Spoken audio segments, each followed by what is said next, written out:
Supreme Court Justice Clarence Thomas is making major headlines again, and it has nothing to do with recent rulings. The New York Times is highlighting the High Court Justice, specifically Thomas's relationship with an elite nonprofit organization. The lengthy article published this week raises questions about the justice's ethical standards. It also further divides opinions from those on the left and right about what is acceptable behavior for members of the Supreme Court. We'll give you both perspectives so you can decide for yourself. Here's how the New York Times is framing it. Thomas entered an elite circle and opened a door to the court, leading to these headlines from the left. The ethics mess goes from bad to worse.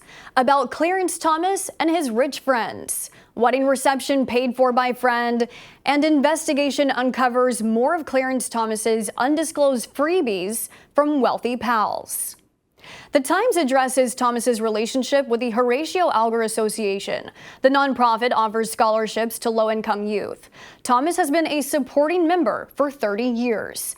And in that time, he's made friends with people at the top of the organization.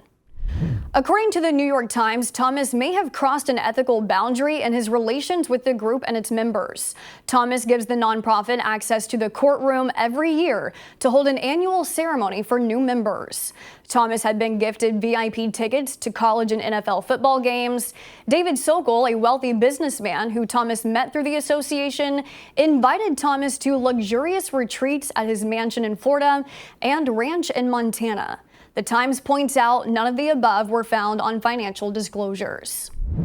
Although the report does not suggest Thomas was breaking any ethical rules by not disclosing the information, this could lead to further efforts by Democrats to clamp down on the Supreme Court's ethical code. Here's the media landscape of which outlets are covering Thomas's friendships. Largely left-leaning media are reporting on the Times expose, while right-leaning media mentioning the story are doing so to scrutinize it.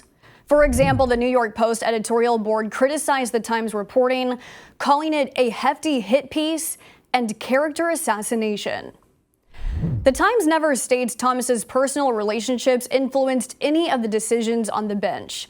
As for the court's record, even with what is seen as a 6-3 conservative majority, half of all cases ruled on this session were decided 9-0, and 9 out of 10 cases had a liberal justice voting in the majority, suggesting there is bipartisanship in the Supreme Court's decision-making.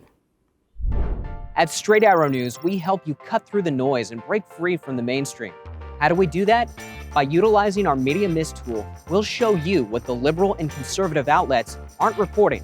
To check it out, head to straightarrownews.com.